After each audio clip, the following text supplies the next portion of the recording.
Coba lihat. Oke. Jadi selamat siang semuanya. Kembali lagi di acara Bebas Baper Permira kali ini. Saya Aya dari Kota Toms akan menjadi moderator untuk Bebas Baper tanggal 26 Januari dengan tema Anxiety in Society, dan yang akan menjadi narasumber kita kali ini adalah Ibu Puspitasari Dewi dari Tangerang Selatan. Halo Ibu. Halo Nah, Aya. Pertama-tama perkenankan saya buat baca CV Ibu Wiwit dulu ya. Jadi Ibu Wiwit menempuh pendidikan S1 Psikologi di Universitas Indonesia dari tahun 2003 hingga 2008. Lalu selanjutnya Ibu Wiwit juga telah menyelesaikan Master of Clinical Psychology di Universitas Indonesia dari tahun 2009 hingga tahun 2011. Setelah itu, Ibu Wiwit aktif menjadi dosen di Fakultas Psikologi Pelita Harapan University dari tahun 2014 hingga sekarang. Selain itu, Ibu juga aktif menjadi psikologi klinis di Rumah Dandelion Jakarta, dari Iconic Mental Squad Indonesia, dan Komunitas Sahabat Jakarta. Wah, asik ya Ibu ini Iconic Mental Squad Indonesia. Ternyata ada, nanti bisa loh Bu dibahas ini. Oke, boleh. Mungkin dari saya itu dulu perkenalannya, bisa kita langsung mulai ke materi. Oke. Jadi langsung aja kali ya? Iya, langsung slide-nya bisa kita langsung slide-nya aja.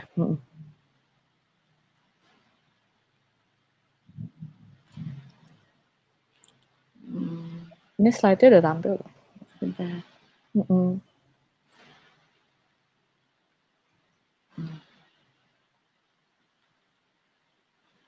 Belum. Oke. Mungkin saya tambahin ya. Waktu itu saya lulus di 2011, lalu setelah itu saya kerjanya di rumah sakit, tapi di Batam. Jadi 2011 sampai 2014 saya di rumah sakit. Setelah itu saya baru pindah ke Tangerang Selatan, terus saya ngajar full time dosen dan juga praktek seperti itu. Yang Iconic Mental Squad ini menarik sekali loh Ibu. Baru tahu ada seperti ini. Itu sebenarnya muncul karena kebetulan saya gitu suka salah satu grup ya Icon itu, dan saya punya teman satu juga yang psikolog yang juga menyukai gitu salah satu grup Korea tersebut. Lalu kita aware bahwa beberapa kondisi gitu di perkoreaan atau di K-pop itu kan maksudnya cenderung atau dekat dengan mental health issue. Jadi makanya kita buat semacam mungkin edukasi gitu yang lumayan intens, maksudnya lumayan berapa bulan sekali gitu edukasi untuk rekan-rekan sesama fans gitu untuk membantu mereka, seperti itu sih. Gitu. Nah, ini. Oke, ini slide-nya udah bisa. Oke.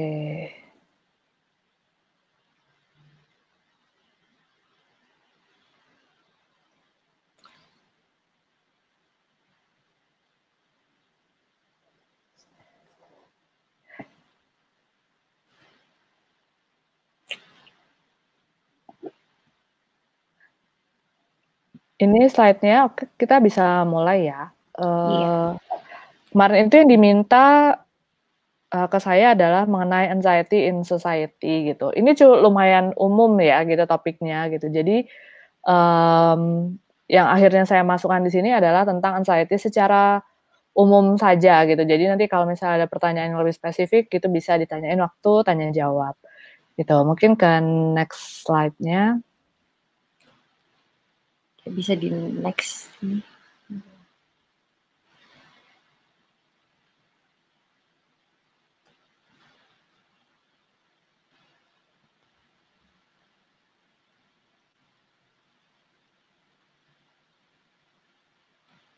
Oh, bentar Ibu. Iya. Ada sedikit kesalahan tapi. Nggak apa-apa. Ya mungkin bahas tentang cemas dulu kali ya. Kita bahas tentang cemas. nanti slide-nya bisa menyusul. Jadi kalau ngomongin tentang cemas, sebenarnya kecemasan itu, jadi psikologi itu punya banyak sekali disorder gitu kan, gangguan psikologi. Nah, gangguan kecemasan itu kalau menurut WHO itu sebenarnya adalah salah satu gitu dari gangguan yang paling umum terjadi di seluruh dunia. Jadi kecemasan satu, depression disorder satu gitu. Jadi mereka merupakan dibilang dua kelompok gangguan yang paling sering gitu ditemukan keluhannya di seluruh dunia gitu. Dan sebenarnya cemas itu hal yang menurut saya nggak ada orang yang nggak pernah cemas gitu. Pasti, maksudnya itu pasti dialami oleh setiap orang gitu. Nah, kecemasan itu sendiri kalau ngomongin tentang gangguan kecemasan sebenarnya kayak berdekatan dengan takut, rasa takut. Tapi di psikologi kita membagi atau membedakan dua itu. Jadi cemas itu sebenarnya beda, takut itu sebenarnya hal yang berbeda juga. Gitu. Jadi cemas dan takut tuh bukan satu hal yang sama? Bukan, tapi mirip.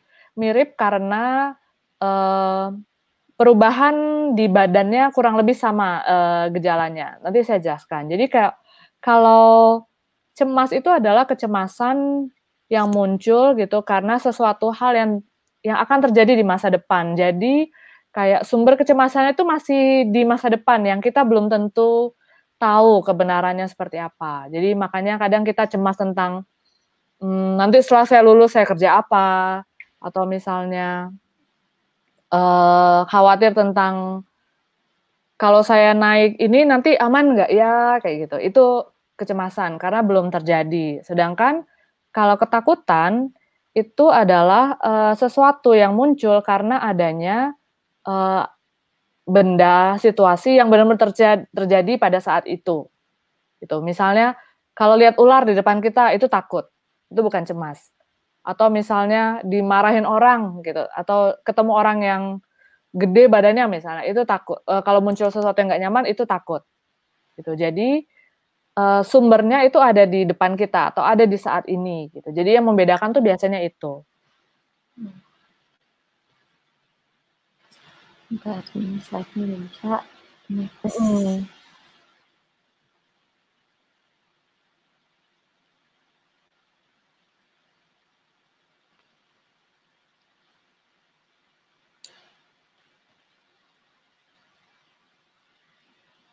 Kalau misalkan contohnya kita mau posting di sosial media gitu Bu, terus itu masuknya apa Bu? Misal kayak nanti kalau aku posting ini orang-orang gimana ya mikirnya? Itu berarti cemas atau takut, ya kan?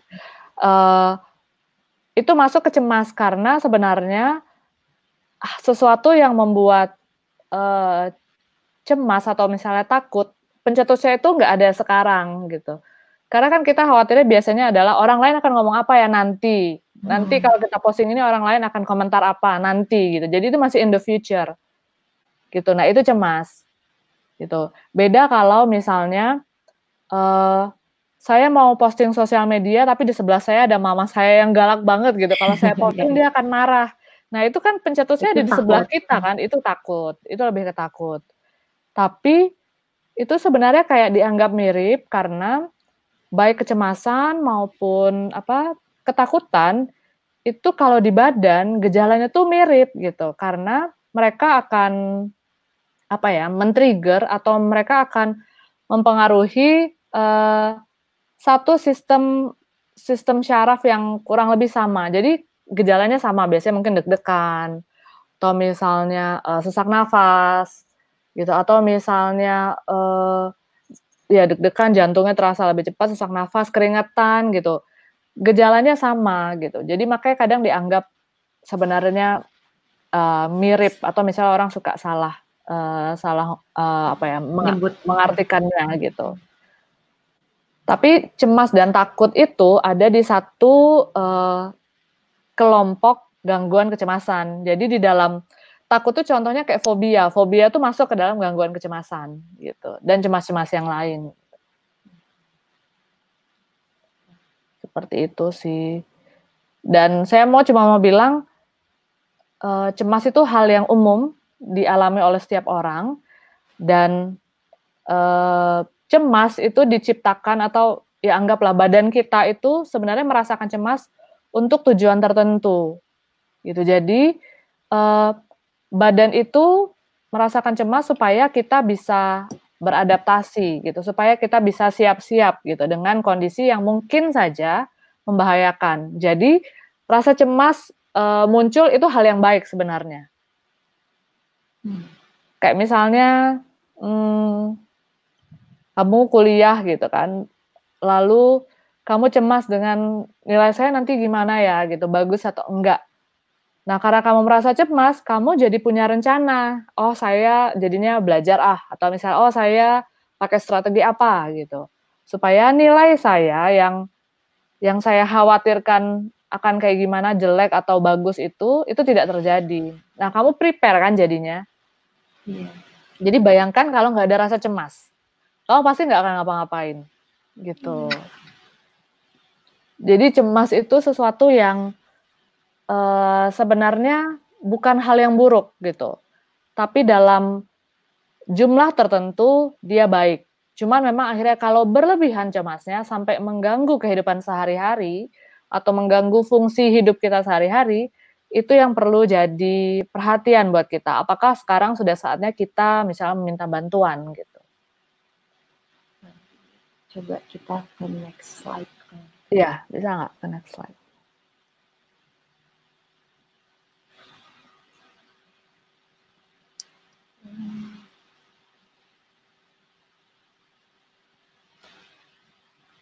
Sebelumnya ya, Bu? Ya ini boleh maksudnya ke sini. Atau slide ketiga?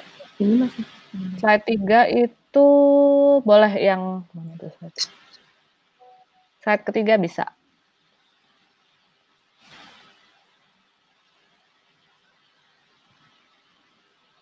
Ya ini. Ini sebenarnya cuman tadi saya mau bilang bahwa kecemasan itu hal yang umum gitu terjadi. Ini hanya beberapa kayak kartun-kartun gitu yang menunjukkan kecemasan itu wajar terjadi atau umum terjadi di kehidupan sehari-hari. Misalnya kayak yang di kanan gitu, ada orang yoga gitu, bener nggak ya gitu, bener nggak ya nih kita yoganya, atau bener nggak ya posisinya gitu. Atau misalnya, harusnya saya kayak gimana ya gitu. Jadi itu sering terjadi gitu. Mungkin bisa next lagi. Nah, ini tadi yang saya kasih tahu bedanya antara cemas dan takut. Jadi kalau cemas itu sebenarnya kecemasan karena masalah yang mungkin terjadi di masa depan, sedangkan kalau takut itu karena ada ancaman yang terjadi di saat ini. Gitu. Itu berbeda jadinya. Dan oke, boleh next lagi. Nah, ini saya hanya memasukkan term gitu kan, sering kita mendengarkan kata Hakuna Matata gitu ya. Iya, ini sering. Iya gitu. Jangan khawatir gitu. Atau misalnya harusnya kita nggak perlu khawatir gitu. Nggak juga sih sebenarnya gitu.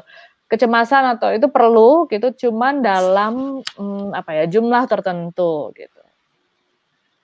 Nah, boleh next. Nah, ini tadi yang saya bilang, kecemasan itu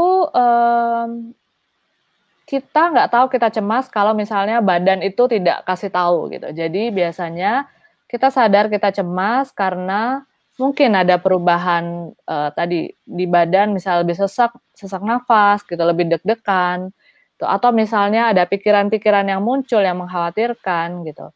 Tapi walaupun itu muncul, kecemasan itu tujuannya adalah sebenarnya membantu kita menyadari bahwa oh nanti di masa depan gitu akan ada mungkin sesuatu yang membahayakan kita sehingga kita harus plan gitu. Boleh next. Nah, itu yang tadi saya bilang sebenarnya kecemasan apapun itu penyebabnya, misalnya kita disuruh ngomong di depan gitu, atau misalnya yang lulus kuliah bingung menghadapi masa depannya gitu, itu akan membuat gitu badan kita itu juga bereaksi. Jadi kalau di agak-agak biologi sedikit lah ya gitu. Jadi kalau sistem syaraf manusia itu ada sistem syaraf yang namanya bentar enggak. Sistem syaraf yang namanya sympathetic nerves. Jadi sistem syaraf simpatik itu sistem syaraf yang muncul kalau kita mau siap-siap gitu, siap-siap bersedia untuk melawan gitu. Jadi makanya yang muncul adalah deg-degan, keringatan, tekanan darah naik gitu. Itu kita bersiap-siap.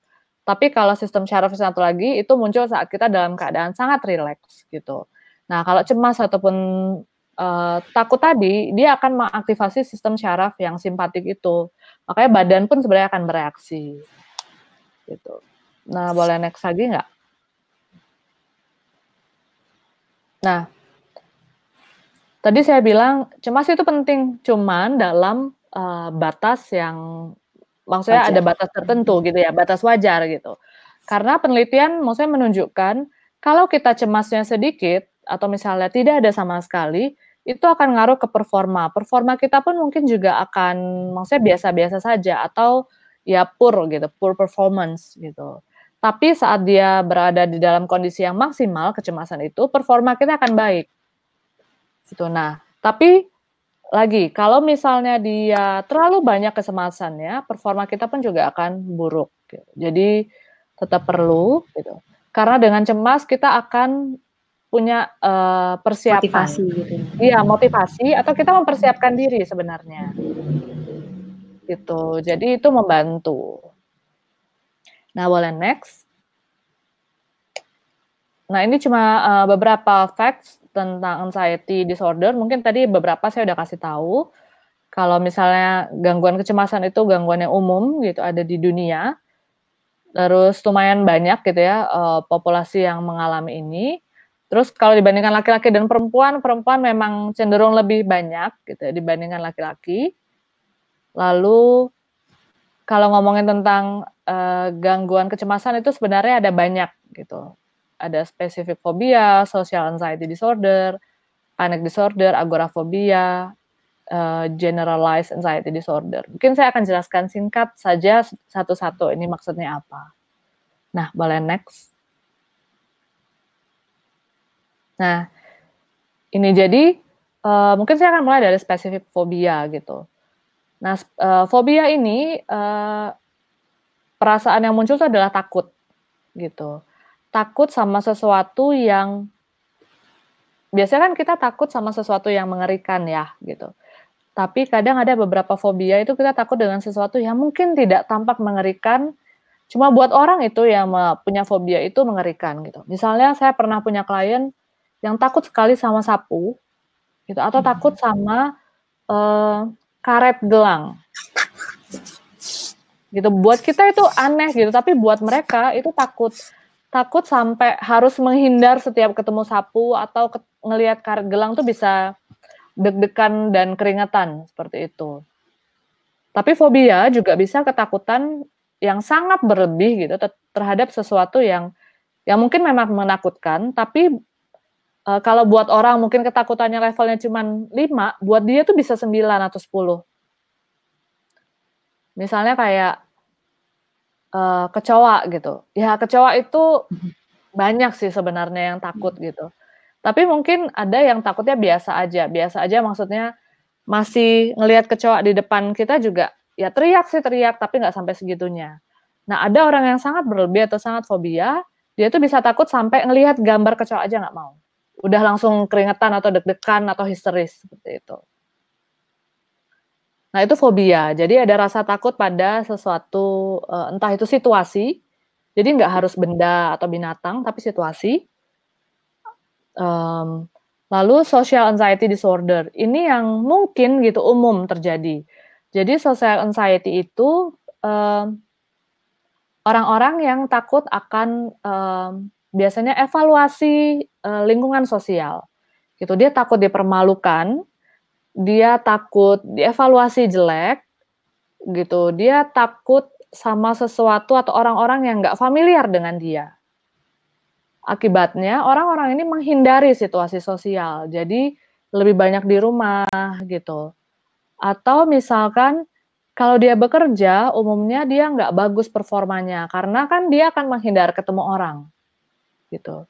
Jadi bukan orangnya yang ditakuti, Cuman evaluasi dari orang lain itu yang dia takuti. Dia takut untuk dipermalukan di depan orang-orang. Itu namanya social anxiety. Nah, ada yang panic disorder gitu. Panic disorder ini gini, kita mungkin sering mengalami serangan panik. Serangan panik itu tadi, biasanya mungkin tiba-tiba merasa deg-degan, tiba-tiba sesak nafas, tiba-tiba kok kayak mual, pusing gitu secara tiba-tiba, gitu. Nah, ada orang-orang yang kalau ngalamin serangan itu biasa saja, artinya mungkin dengan menenangkan diri dia bisa baik-baik saja gitu, terus udah nggak ada masalah. Nah, ada orang-orang yang begitu ngalamin rasa panik tuh langsung takut, "Wah, jangan-jangan saya mau mati nih. Wah, jangan-jangan kenapa nih? Jangan-jangan saya punya penyakit parah gitu, sehingga saya nanti mau mati bentar lagi," gitu. Nah, akibatnya dia jadi khawatir kalau satu ketika dia lagi kemana tiba-tiba muncul serangan panik itu. Jadi orang-orang yang khawatir mengalami serangan panik kembali, itu disebut orang-orang dengan panic disorder. Gitu. Nah, yang dua lagi tuh namanya adalah agorafobia. Agorafobia ini orang-orang yang takut berada di kondisi di mana nggak ada pertolongan. Jadi misalnya gini, misalnya orangnya pernah mengalami serangan panik nih, tiba-tiba deg-degan, sesak nafas, dan lain-lain gitu.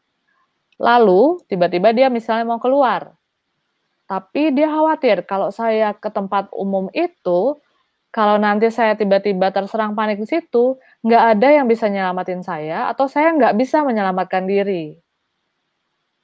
Tuh, jadi dia menghindari tempat-tempat umum, menghindari tempat-tempat tertentu gitu.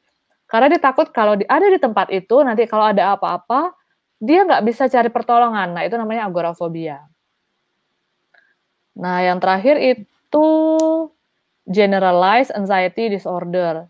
Dia dibilang generalized karena orang-orang ini punya kekhawatiran bukan karena satu hal aja, tapi kayak hampir di semua hal. Dia khawatir sama kalau dia masih kuliah, dia khawatir sama kuliah. Dia khawatir juga sama kondisi keuangan. Dia khawatir juga sama kesehatannya dia gitu. Jadi banyak sekali yang dikhawatirkan. Itu kayak Gitu. overthinking gitu atau beda tuh? Overthinking itu jadi salah satu apa ya yang dibilang faktor yang bisa menyebabkan orang-orang khawatir berlebihan gitu. Iya, tapi mungkin di masa sekarang kelihatannya kayak overthinking ya gitu. Iya. Tapi ya mungkin saja itu jadi salah satu hal yang menyebabkan tadi generalized anxiety disorder gitu. Cuman saya kasih tahu ini tujuannya bukan nanti teman-teman akhirnya bilang, "Wah, saya jangan-jangan punya ini, saya jangan-jangan punya ini." Enggak gitu. Tapi sebenarnya lebih untuk aware gitu, kondisi ini ada dan kalau merasa punya kondisi seperti ini, lalu sudah sangat mengganggu hidup itu kayak gini maksudnya, yang bisa kuliah jadi nggak bisa, karena mau keluar aja nggak berani misalnya gitu, atau jadi menghindari banyak tempat kayak gitu dan jadi kan mengganggu aktivitas kita. Kalau sudah lumayan mengganggu seperti itu, mungkin gitu akan lebih baik bisa, kayak mencari bantuan ke profesional, gitu. Karena yang mendiagnosis itu bukan kita, tapi profesional gitu. Seperti itu. Mungkin saya akan next ke slide selanjutnya. Nah, saya akan kasih tahu gitu hal-hal yang bisa gitu, mungkin memperburuk seseorang bisa menjadi, atau bisa mengalami satu gangguan anxiety gitu. Nah, ini ada 4 hal, tapi mungkin saya akan spesifik ke perilaku sama kognitif. Kognitif itu maksudnya cara berpikir biasanya. Nah, karena secara kalau yang itu ada neurobiological gitu, itu itu bukan bidang saya gitu, tapi saya tahu gitu, bahwa ada gitu beberapa bagian dari otak yang mungkin gitu ada masalah atau ada beberapa hormon tertentu gitu yang mengganggu dan membuat orang menjadi cemas. Itu kenapa dalam kondisi kecemasan yang sangat parah diperlukan bantuan obat. Karena kita juga percaya ada bagian, atau ada faktor biologis yang juga mempengaruhi, gitu. Nah, saya secara spesifik ngomong ke perilaku dulu deh gitu. Nah, kecemasan atau ketakutan gitu, itu bisa muncul karena pembelajaran. Pembelajaran maksudnya gimana? Gini, misalnya satu ketika, kita pernah, dimarahin gitu di depan kelas sama guru, dimarahin habis-habisan lah gitu, dikata-katain apa gitu, atau dibully gitu sama teman-teman kita. Itu membuat kita menjadi takut gitu sama teman-teman kita. Nah, kita belajar bahwa, oh kalau saya melakukan seperti ini, teman-teman saya akan ngomongin kayak gini, gitu. Itu bisa membuat kita one day, maksudnya di masa depan akan mengalami atau mengkhawatirkan hal yang kurang lebih sama. Misalnya saat saya masuk kuliah nih, misalnya dulu pembulian terjadi di SMA gitu. Nah, saat saya masuk kuliah, wajar orang-orang yang pernah dibully akan menjadi sangat cemas gitu saat masuk kuliah. Jangan-jangan gitu ini bisa terjadi lagi. Gitu. Jadi pembelajaran tuh bisa terjadi. Atau pembelajaran tuh nggak cuma muncul karena pengalaman sendiri, tapi ngelihat orang lain. Jadi misalnya, ada orang lain, dulu misalnya saya biasa aja sama anjing gitu, tapi satu hari saya melihat ada tetangga saya, itu digigit sama anjing. Dan itu mengerikan atau menakutkan buat saya. Gitu, dan dia juga menjadi ketakutan gitu. Nah, rasa takut yang saya lihat dari orang lain itu bisa saya pelajari. Dan jadinya mungkin saya jadi khawatir atau misalnya saya menjadi hati-hatilah gitu. Saya jadi lebih takut kalau sekarang ketemu sama anjing. Jadi bisa karena ngelihat orang gitu. Atau bisa juga karena instruksi verbal. Instruksi verbal itu maksudnya perkataan ya. Misalnya gini, misalnya awalnya kita biasa aja sama, apa ya, gelap gitu. Tapi orang tua kita bilang, kalau di gelap itu ada ini, dan itu mengerikan." Gitu. Jadi ada kata-kata seperti itu. Kita bisa belajar gitu. Artinya bisa aja satu ketika kalau kita berada di tempat gelap, kita ingat apa yang dikatakan oleh orang tua kita waktu dulu dan kita menjadi takut atau khawatir, itu bisa. Gitu. Jadi pembelajaran karena pengalaman sendiri, ngelihat orang lain atau dikasih tahu sama orang lain. Gitu. Terus mungkin saya akan masuknya ke kognitif ya, ini juga hal yang biasanya diutak-atik nih sama psikolog kalau memang, ada gangguan kecemasan gitu. Nah, biasanya ada beberapa hal yang bikin bisa membuat kita menjadi jauh lebih cemas. Pertama, orang-orang yang punya pemikiran yang negatif tapi tetap apa ya namanya, dipelihara gitu. Misalnya, saya takut sama misalnya satu ketika saya mengalami, serangan panik gitu saat saya sedang olahraga.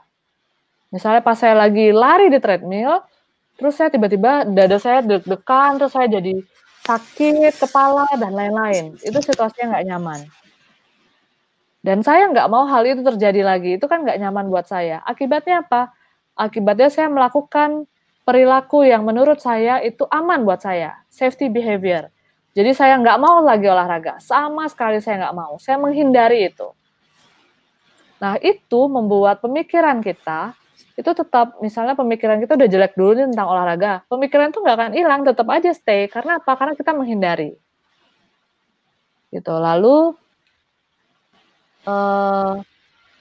yang kedua, kurangnya rasa, kita untuk bisa mengendalikan sesuatu. Ini banyak dialami oleh klien-klien saya. Jadi misalnya, contoh, kayak sosial media gitu. Oh saya mau posting sesuatu gitu, tapi, kalau saya posting saya khawatir nanti teman-teman saya menilai saya jelek gitu. Saya nggak mau gitu, saya pengennya kalau saya posting sesuatu harusnya bagus-bagus dong responnya, gitu. Kita merasa kita ingin mengendalikan semuanya, sehingga kalau ada ketemu sesuatu yang nggak bisa kita kendalikan itu bikin cemas. Nah ini biasanya muncul ke orang-orang yang dulu pernah punya pengalaman abusive, bullying gitu, atau ada pengalaman traumatis, karena kondisi itu kondisi yang tidak bisa mereka kendalikan. Jadi dia merasa, "Oh ya udah saya nggak kalau saya ketemu sesuatu hal yang kayak tadi, saya mau posting sesuatu, nanti ada orang-orang yang ngomong saya jelek gitu, saya akan bikin itu akan membuat saya cemas. Saya nggak bisa mengendalikan apa yang dikatakan oleh teman saya dan itu bikin saya cemas," gitu.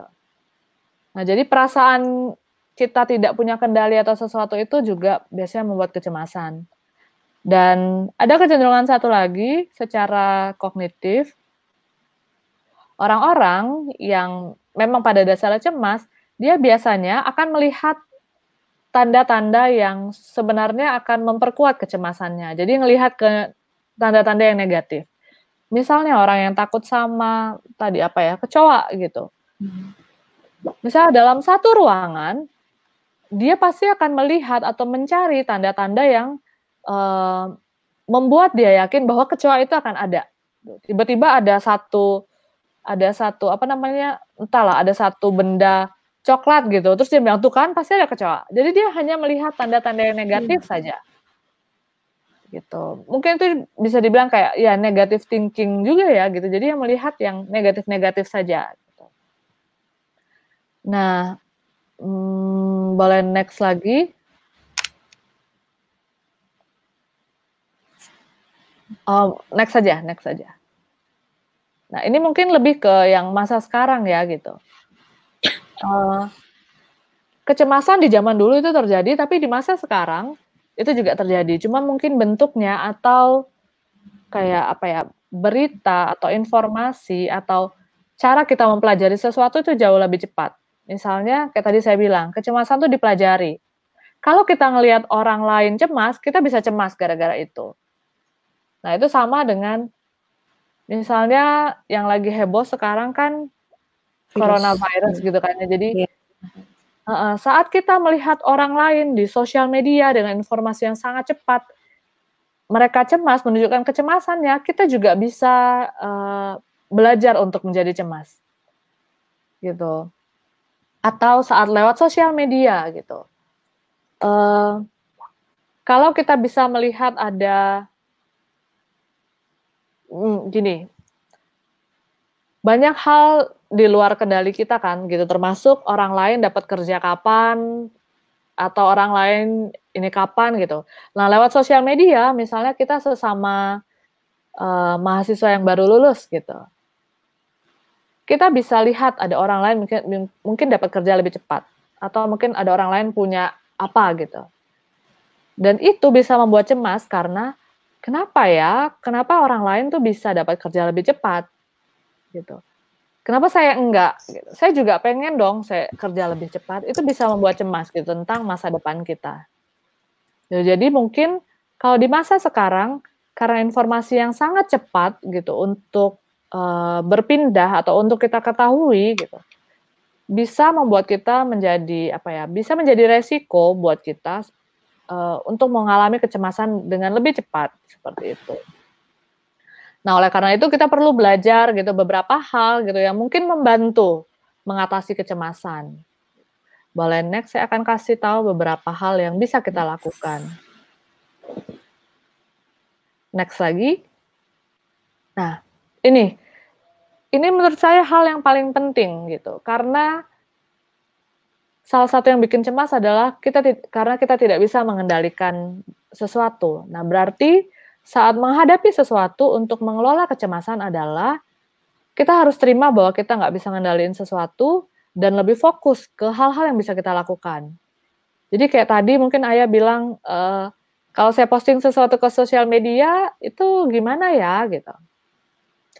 Nah, saya mau kasih tahu yang tidak bisa kita kendalikan adalah respon orang lain, apa yang orang lain katakan, apa yang orang lain lakukan ke kita, itu kita nggak bisa kendalikan. Tapi yang bisa kita kendalikan adalah apa, perilaku kita, itu kita bisa kendalikan. Cara kita berpikir itu kita bisa kendalikan, gitu. Jadi kalau misalnya one day mau posting sesuatu, terus kita sadar, oh kita kan nggak bisa mengendalikan respon orang lain. Jadi cobalah untuk tidak terlalu berkonsentrasi ke respon orang lain gitu. Karena itu sesuatu yang di luar kendali kita gitu. Capek rasanya kalau kamu akan kalau kamu cemas untuk hal-hal yang nggak bisa dikendaliin. Gitu. Jadi fokus apa yang bisa kita lakukan gitu. Jadi misalnya, oh kalau misalnya kita tahu teman kita biasanya akan ngomongin hal jelek kalau ada orang lain posting tentang atau hal A, posting tentang sesuatu yang berbau apa gitu ya. Mungkin yang bisa kita kendalikan adalah ya memanage gitu postingan kita gitu. Misalnya seperti itu sih. Boleh next. Ini kurang lebih sama gitu. Jadi kalau selama ini kita mikir hal-hal yang nggak bisa dikendaliin, fokuslah ke apa yang bisa kita lakukan, lebih ke situ. Boleh next lagi. Nah, ini mempelajari teknik relaksasi. Jadi kayak tadi, deg-degan, sesak nafas gitu, itu adalah, respon badan kita gitu. Yang juga sebenarnya kalau kita belajar teknik relaksasi ini bisa, menurunkan. Maksudnya menurunkan adalah kalau kita sesak nafas dengan belajar teknik relaksasi yang tepat gitu, nafas nanti akan bisa lebih stabil, seperti itu. Jadi beberapa, maksudnya banyak yang menyarankan untuk ikut misalnya yoga atau untuk ikut, olahraga yang membantu untuk mengatur pernafasan seperti ini, itu bisa dilakukan. Jadi kayak sesimpel tarik nafas dalam dan keluarkan gitu, itu juga bisa membantu. Jadi kalau biasanya kita nafasnya dengan cepat, sekarang kalau lagi cemas gitu, cobalah bernafas lebih lama dari biasanya, itu bisa membantu. Gitu, nah sambil bernafas, kita mungkin bisa kayak ngomong sama diri sendiri, hal-hal yang menenangkan kita. Jadi kayak misalnya, "Oke, rileks," gitu. Atau misalnya, "Oke, kamu sudah melakukan yang terbaik kok," misalnya seperti itu. Jadi itu bisa dilakukan. Nah, selanjutnya adalah, boleh next? Nah, tahu trigger itu pencetus gitu. Jadi, karena buat orang-orang yang misalnya, panic attack, misalnya dia sesak nafas terus kayak mual-mual, sakit kepala gitu. Mungkin ada baiknya untuk ngecek apakah itu kondisi fisik, jadi maksudnya apakah ada isu dengan masalah, fisik atau sebenarnya itu kondisi psikologis gitu. Karena kalau masalah psikologi, harusnya dia tidak ada kondisi fisik. Jadi misalnya ada beberapa gejala fisik yang sebenarnya mirip dengan gejala panik, misalnya kayak deg-degan dan lain-lain, mungkin itu sebenarnya adalah gejala fisik tertentu yang terkait dengan jantung atau apa gitu. Nah, kalau itu adalah masalah fisik, berarti kan fisiknya dulu yang kita beresin, gitu. Jangan-jangan memang masalah fisik. Atau kalau nggak ada, berarti, eee, mungkin kita perlu tahu, mmm, situasi apa yang biasanya membuat kita untuk gampang cemas. Jadi kita perlu tahu situasinya, tuh. Boleh next lagi. Nah ini, berhenti untuk menghindari situasi yang bikin cemas. Jadi, di psikologi sendiri gitu percaya kalau ada orang cemas atau takut, caranya adalah justru dihadapi kecemasannya, dan dihadapi sumber takutnya.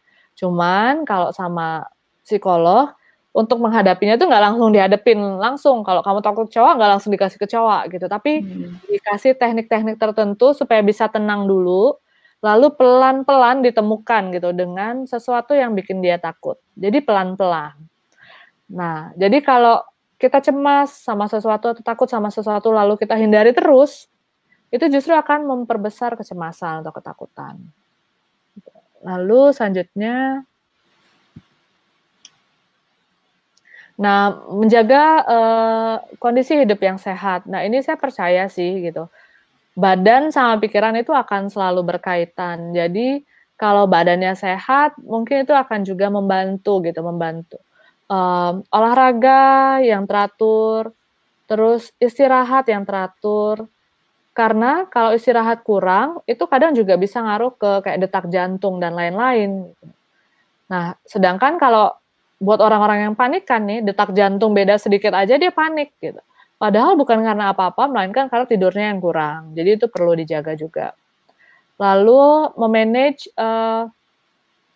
intake kafein ataupun alkohol, karena itu mau tidak mau akan berkaitan juga dengan tadi kerja, eee, organ dalamnya tubuh. Lalu punya social support yang baik gitu, teman untuk cerita itu membantu juga. Dan next terakhir, kalau misalnya memang sudah mengganggu, menurut saya perlu untuk, bisa datang ke mental health profesional gitu, atau kalau tidak seperti itu masuk ke support group terkait dengan, kondisi yang dialami. Jadi misalnya, saya nggak tahu apakah di sana ada support group untuk ngomongin tentang panik, seperti itu sih. Dan cari informasi yang cukup ya, maksudnya cukup dan juga tepat. Karena informasi di zaman sekarang tuh gampang sekali berubah, atau gampang sekali tersebar gitu. Kadang juga banyak hoax kan gitu, jadi kita perlu untuk memilah gitu informasi yang tepat. Seperti itu sih kurang lebih gitu, kalau ada pertanyaan silahkan. Ini udah ada banyak beberapa pertanyaan. Mau Oke. langsung ke sesi tanya jawab aja mungkin ya? Mhm. Bentar. Ini dari Cantiata Rizka. Mhm. Bagaimana tanggapan Ibu Wiwit tentang banyaknya orang yang self-diagnose tanpa konsultasi ke psikolog terlebih dahulu? Oke. Nah, bahaya self-diagnose tuh adalah informasi yang dikasih itu kan belum tentu tepat gitu. Dan lagi-lagi tadi saya bilang, kecemasan tuh bisa muncul karena sesuatu yang kita anggap mengancam di masa depan gitu. Jadi bayangkan kalian baca sesuatu informasi yang salah gitu, dan mengancam kesehatan misalnya.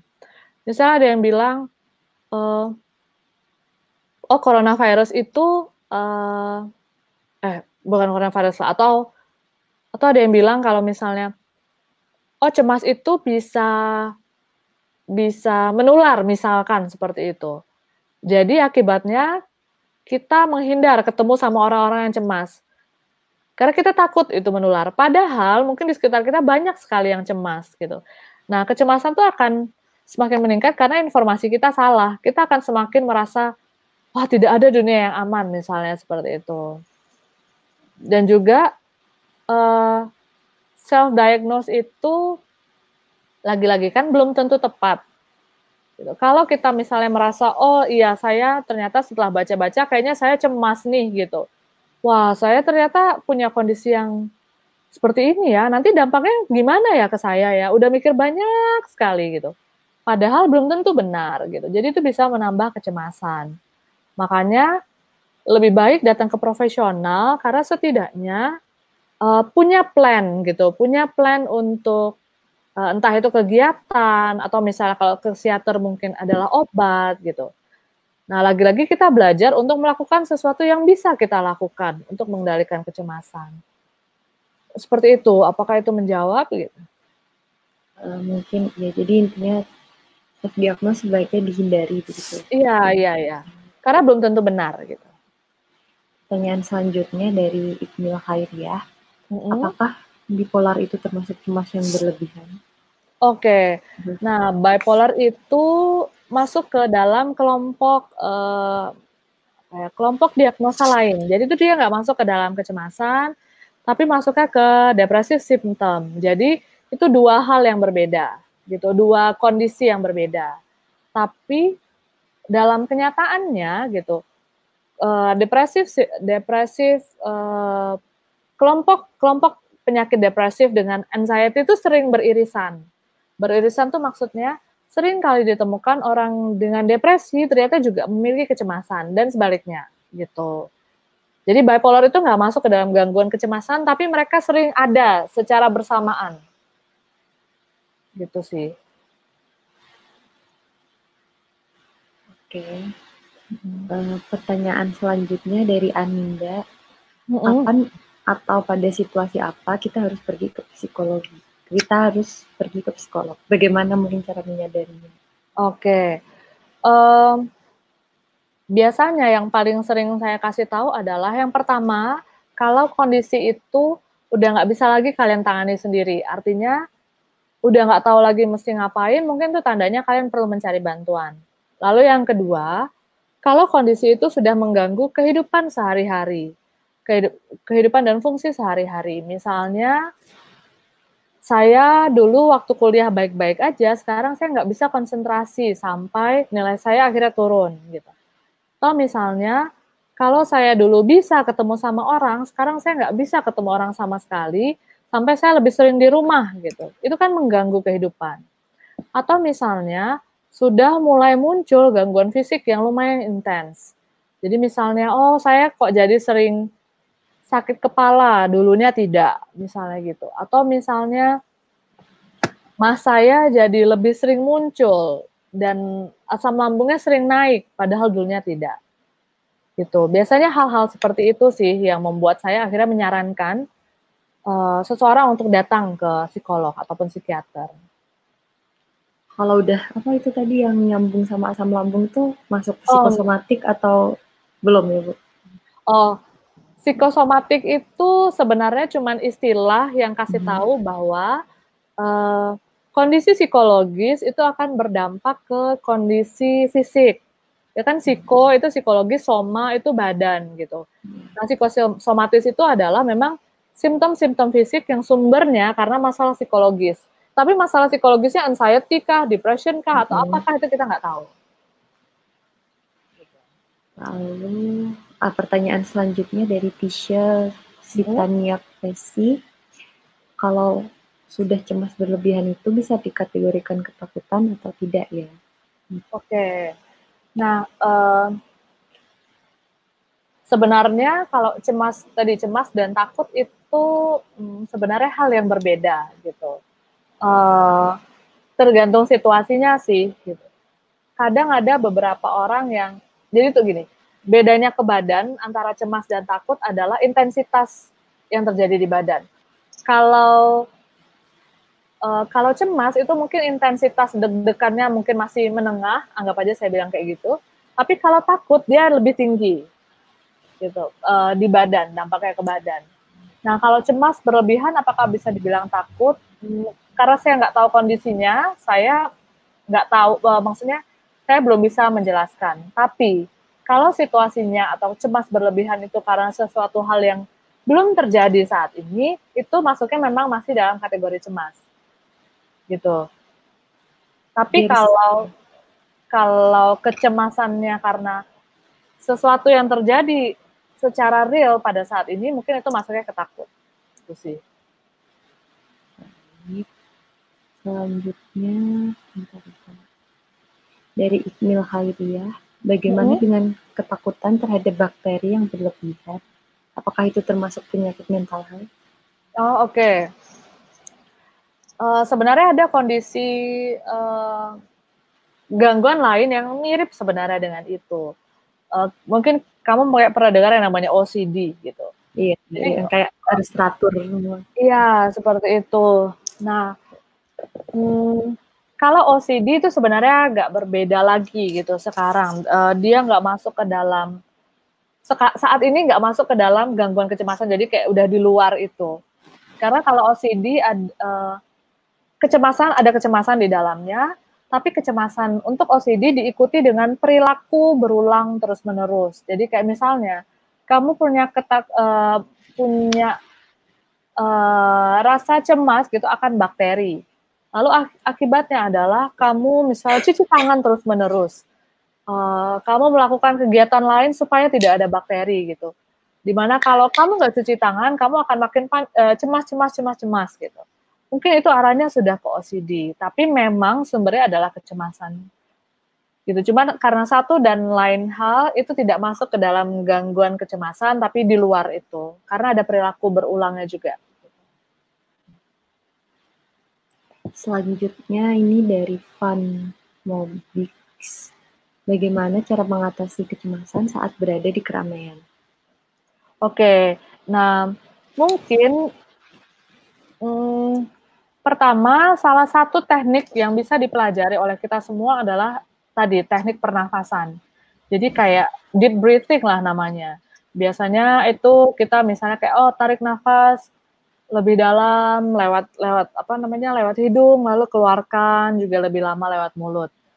Itu kalau kita latih terus-menerus, badan kita akan terbiasa dan bisa belajar untuk lebih rileks. Nah, kalau ada di situasi tadi, sebenarnya yang mungkin perlu kita tahu dulu adalah sebenarnya kenapa sih kita cemas ada di situ, kita perlu tahu sumbernya. Karena tadi, orang bisa cemas karena, oh kalau saya ada di tempat umum, orang akan melihat saya jelek atau mengevaluasi saya. Berarti itu kan masuknya lebih ke social anxiety. Tapi ada juga orang yang takut di tempat umum karena nanti kalau saya tiba-tiba panik, saya nggak bisa ngapa-ngapain nih. Saya nggak bisa minta bantuan, saya nggak ada orang yang bisa bantu saya. Itu masuknya ke agorafobia gitu. Jadi mesti tahu dulu apa yang bikin cemas gitu. Lalu kalau setiap kali merasa cemas, lalu lakukan teknik pernafasan tadi. Jadi setiap kali badan mulai deg-degan, coba ambil nafas dulu, lalu keluarkan. Relax. Ambil nafas, ya untuk belajar untuk rileks. Dan kalau misalnya sedang ada di keramaian, lalu tiba-tiba panik seperti itu atau cemas seperti itu, mungkin bisa akhirnya ambil tempat yang ada di dekat situ, di mana kita bisa melatih pernafasan kita. Seperti itu sih. Itu sederhananya saja sih, tapi kalau misalnya memang sudah sangat mengganggu, mungkin akan lebih baik bisa konsultasi ke profesional yang ada di sekitarnya gitu. Baik. Pertanyaan selanjutnya ya, Bu. Dari Rinanda Rahmadanti. Jika kecemasan yang kita punya hingga mengganggu pola tidur dan pola makan, apakah itu termasuk kecemasan yang berlebihan dan bagaimana menangani? Oke. Iya, dalam satu kondisi tertentu, kecemasan itu bisa mengganggu tidur maupun makan. Kalau tidur itu sebenarnya karena mungkin sesuatu yang mencemaskan itu selalu kepikir terus sebelum tidur, sehingga kita nggak bisa untuk tidur. Itu kadang bisa kayak gitu. Nah, apakah itu bisa dibilang sudah mengganggu dan berlebihan? Saat memang, maksudnya itu bisa saja termasuk ke dalam mengganggu, karena akibatnya makan kamu dan tidur kamu tidak rutin lagi atau tidak seperti orang-orang kebanyakan gitu. Nah, kalau misalnya gitu punya atau ada teman yang bisa diajak cerita, mungkin bisa cerita ke dia gitu. Tapi kalau misalnya ini sudah berlangsung lama, maksudnya berbulan-bulan, atau misalnya setengah tahun lah gitu minimal gitu, mungkin perlu pertimbangan untuk datang ke psikolog atau psikiater. Karena biasanya saat kita nentuin diagnosis, itu ada batasan waktu gitu. Jadi biasanya yang dipakai kayak kurang lebih sekitar 6 bulan. Kalau ini sudah mengganggu selama 6 bulan gitu, bisa jadi ini adalah hal yang perlu untuk kita perhatikan. Selanjutnya dari Verlito, apakah semua orang mempunyai yang namanya kecemasan atau ada orang yang tidak memiliki rasa cemas sama sekali? Setahu saya sih nggak ada yang nggak pernah cemas gitu. Jadi orang itu pasti punya kecemasan, tapi karena banyak faktor yang membuat kenapa satu orang cemasnya bisa berlebihan, kenapa enggak gitu. Tadi saya bilang misalnya, oh cewek dan cowok, cewek tuh cenderung lebih besar kecemasannya daripada yang cowok gitu. Mungkin itu adalah salah satu faktor gender. Atau misalnya kepribadian gitu. Ada nama kepribadian namanya neurotik. Nah, orang-orang neurotik itu sangat gampang gitu untuk melihat atau melihat atau memikirkan hal yang lebih negatif gitu. Makanya orang-orang neurotik itu cenderung lebih cemas dibandingkan yang tidak atau lebih kecil kadar neurotiknya. Gitu. Atau tadi ada orang-orang yang mungkin punya sejarah abuse atau punya pengalaman traumatis, bullying misalnya gitu. Itu punya kayak kesempatan atau chance lebih besar untuk mengalami kecemasan. Gitu. Jadi nggak ada sih orang yang tidak bisa cemas sama sekali, itu nggak ada. Gitu. Setiap orang pasti punya.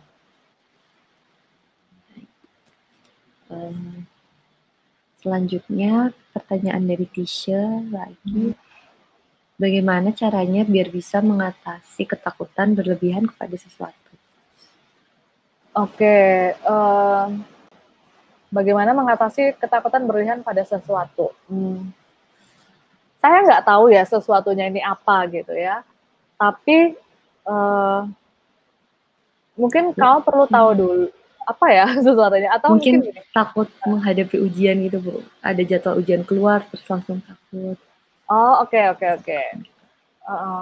Nah pertama mungkin kalau misalnya kondisinya adalah itu, pertama kita harus tahu bahwa ujian itu akan dialami semua orang. Jadi kalau kamu sekolah pasti ada ujian. Gitu. Itu satu. Yang kedua, orang takut sama ujian, kadang takut sama nilai, ya kan? Nilainya nanti gimana ya, gitu. Nilainya tinggi atau rendah ya, gitu. Nah, pertanyaan saya adalah, nilai itu sesuatu yang sama sekali tidak bisa kita kendalikan. Artinya kita nggak bisa nentuin nilai kita berapa.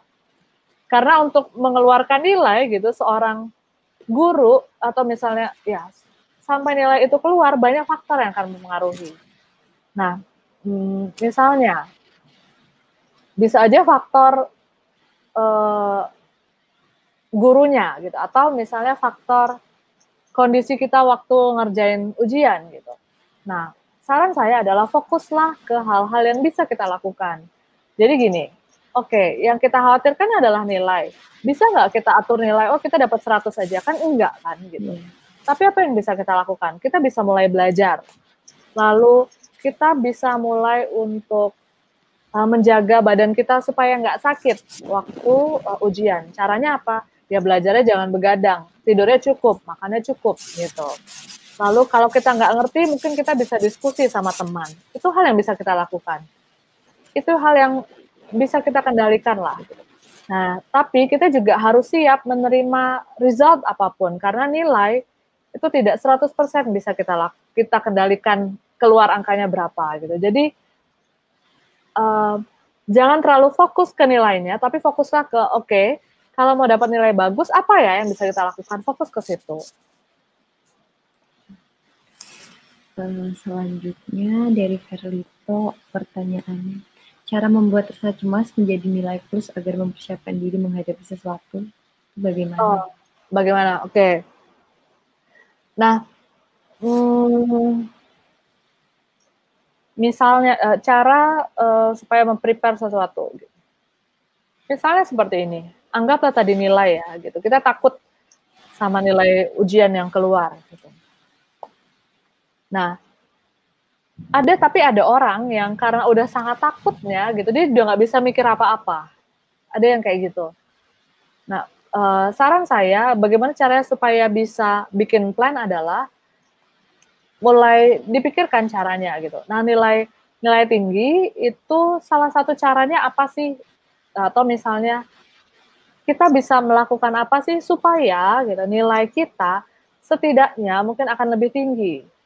Plan apa yang bisa kita lakukan? Nah, itu kita tulis satu-satu. Misal belajar atau misalnya diskusi kerja kelompok atau misalnya tanya sama dosen atau guru kalau nggak ngerti kayak gitu. Jadi itu. Atau misalnya kita takut sama khawatir dengan apa ya? Kalau di Jakarta sekarang kan isunya banjir gitu. Kita khawatir sama banjir. Tapi kita bisa nggak ngendaliin banjir? Enggak. Karena itu kan alam ya. Jadi alam dan juga maksudnya gabungan antara turunnya hujan dengan apakah kita manusia punya persiapan yang baik gitu untuk banjir. Nah, ngadepin banjir caranya gimana gitu.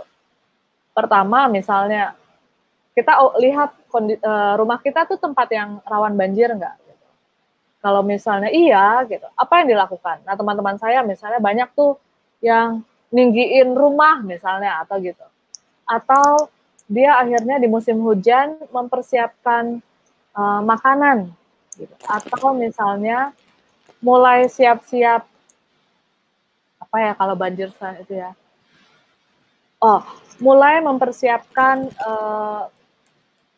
misal kemarin waktu hujan banyak di Jakarta, teman-teman saya rame untuk ini. Oh, tolong handphone diisi, di-charge dengan baik, lalu lampu emergency, seperti itu. Jadi kita mulai bikin plan apa yang bisa dilakukan. Mungkin itu kali ya. Semoga bisa membantu sih. Ibu ini masih ada sekitar 6 atau 7 pertanyaan. Tapi waktunya udah mau 1 jam, masih mau kita lanjut atau bagaimana? Boleh 6 pertanyaan aja kan, jadi saya bisa jawab singkat aja. Oke. Selanjutnya ini, bagaimana dengan istilah demam panggung? Apakah itu termasuk dengan kecemasan dan ketakutan yang berlebihan? Oke, demam panggung. Iya, demam panggung itu pasti sih cemas gitu. Tapi apakah berlebihan? Belum tentu gitu. Karena ya bisa jadi orang-orang yang demam panggung dengan persiapan sedemikian rupa sampai di panggung akhirnya bisa mengendalikan kecemasannya. Nah itu mungkin saja tidak berlebihan. Dan yang berlebihan itu mungkin kalau sampai akhirnya dia sama sekali nggak bisa perform. Karena untuk ke panggung aja nggak bisa gitu. Nah tapi ada orang-orang yang mungkin sebelum mau perform cemas, lalu dia kayak nyiapin banyak hal, misalnya dia siapin, misalnya performnya nari gitu. Oh berarti dia menghafal narinya dengan baik, dia latihan dengan baik, terus dia belajar kalau misalnya nanti ngelihat penonton, terus dia ngomong sama diri sendiri, tenang aja gitu. Kan saya sudah berusaha yang terbaik, misalnya gitu. Dia melakukan segala sesuatu sampai akhirnya di panggung dia bisa mengendalikan kecemasannya. Nah itu artinya kecemasannya tidak berlebihan, seperti itu sih. Tapi demam panggung tuh wajar kok menurut saya. Oke. Selanjutnya, kecemasan ditinggalkan dari Anindya. Kecemasan ditinggalkan oleh orang-orang terdekat termasuk kategori anxiety yang mana ya? Oke. Kecemasan ditinggalkan oleh orang-orang terdekat, itu termasuk anxiety yang mana? Saya nggak tahu kondisinya sih gitu.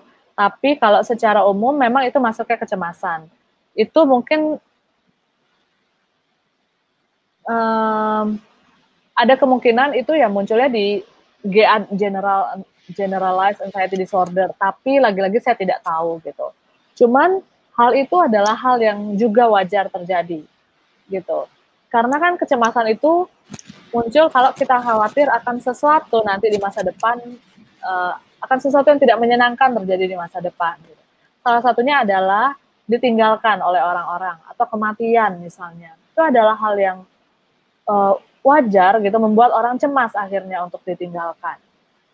Gitu. Nah, tapi saya cuma mau bilang seperti ini. Ini bukan hal yang mudah sih, tapi kita perlu tahu bahwa orang datang dan pergi itu adalah siklus hidupnya manusia. Gitu. Jadi ditinggalkan atau orang pergi dari hidup kita itu adalah hal yang umum terjadi. Cuman perginya kayak gimana itu beda-beda. Gitu. Nah, apakah perlu khawatir kalau nanti one day kita akan ditinggalkan? Ya, maksudnya saya mengerti kalau ada orang yang khawatir. Itu kenapa orang melakukan banyak hal supaya tidak ditinggalkan. Tapi kalau misalnya ada one day, anggaplah diputusin lah ya. Kalau one day diputusin atau apa, ingat,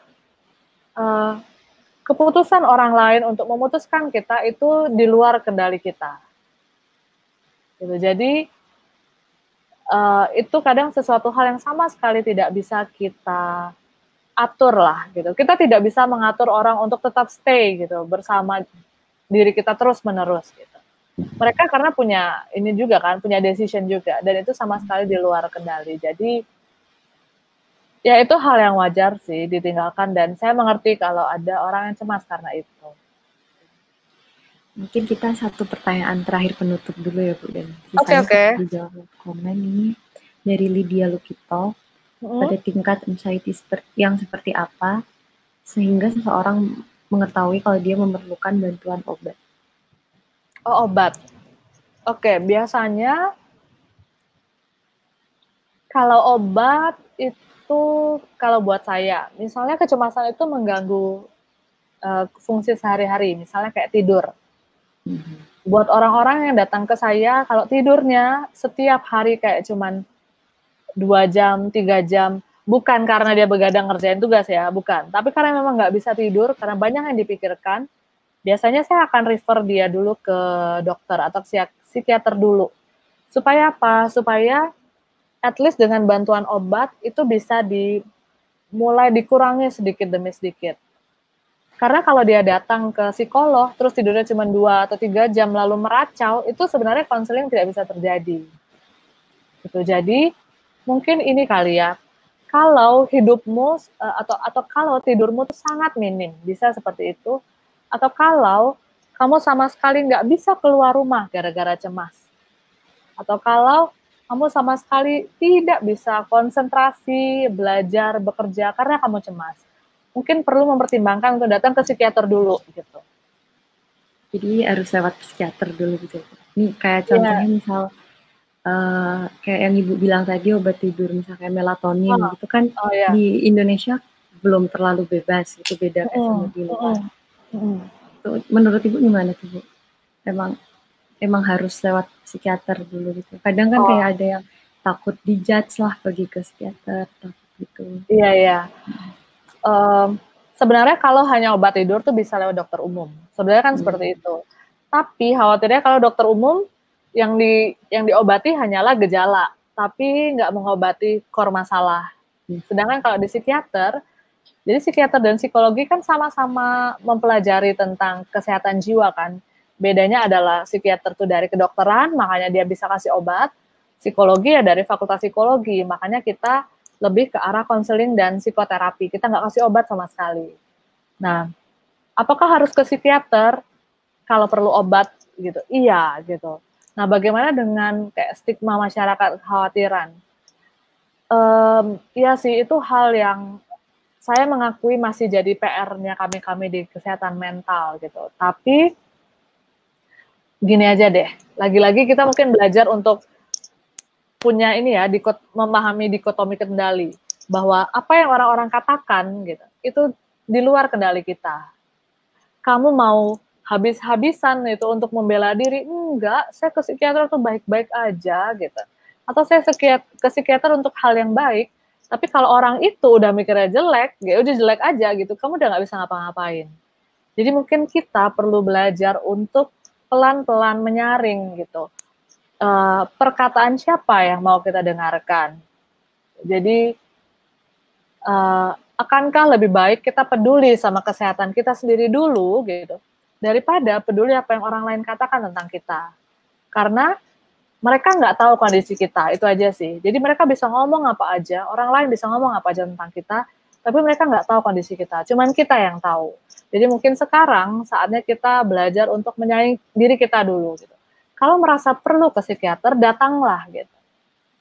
Karena siapa tahu kalian bisa dapat informasi, dapat teknik, atau dapat hal baru gitu lewat psikiater. Seperti itu sih. Belajar untuk tidak terlalu mengkhawatirkan pendapat orang. Sekali lagi terima kasih sekali ya Ibu buat waktunya nih 1 jam lebih. Dan mungkin nanti pertanyaan-pertanyaan yang belum terjawab bisa kita balas lewat komentar. Mungkin Ibu Wiwit ada pesan-pesan untuk teman-teman Permira atau teman penonton di sini. Oke. Untuk penutup. Penutup ya. Saya cuma mau bilang ini, karena kecemasan itu hal yang wajar gitu. Kecemasan itu adalah hal yang wajar gitu. Kecemasan bukan hal yang buruk. Menjadi perlu kita perhatikan kalau memang sudah sangat mengganggu gitu. Nah, di zaman sekarang nih terutama gitu, dengan informasi yang banyak, dengan orang lain yang bisa ngomong apapun tentang diri kita, ya tadi sih mungkin kita perlu memilah gitu, informasi mana yang perlu atau bisa kita lihat, atau orang atau siapa yang bisa kita dengarkan gitu. Karena lagi-lagi informasi yang datang secara bertubi-tubi itu kadang nggak bisa kita kendalikan, tapi kita bisa menyaring gitu. Itu yang bisa kita kendalikan. Kita bisa menyaring informasi mana yang mau kita baca. Lalu juga komentar dari orang itu bisa datang bertubi-tubi ke kita, tapi kita bisa memilih gitu, mana yang mau kita dengarkan atau enggak. Nah, dan juga karena kecemasan itu menyebar gitu, atau maksudnya bisa dipelajari orang lain, artinya mungkin kita juga bisa kali untuk belajar bersama-sama gitu, untuk mengelola atau mengurangi kecemasan. Jadi bukan hanya untuk menyebarkan kecemasan aja, tapi kita belajar bersama-sama untuk mengurangi kecemasan. Caranya dengan apa? Mungkin support satu dengan yang lain kalau ada yang cemas, atau memberikan informasi yang bukan hoax lah gitu, supaya apa? Supaya tidak menambah kecemasan untuk ketakutan orang-orang. Mungkin itu aja. Baik Ibu, terima kasih sekali dari kami sudah meluangkan waktunya. Semoga untuk bermanfaat untuk para penonton. Iya, mudah-mudahan bermanfaat ya. Oke.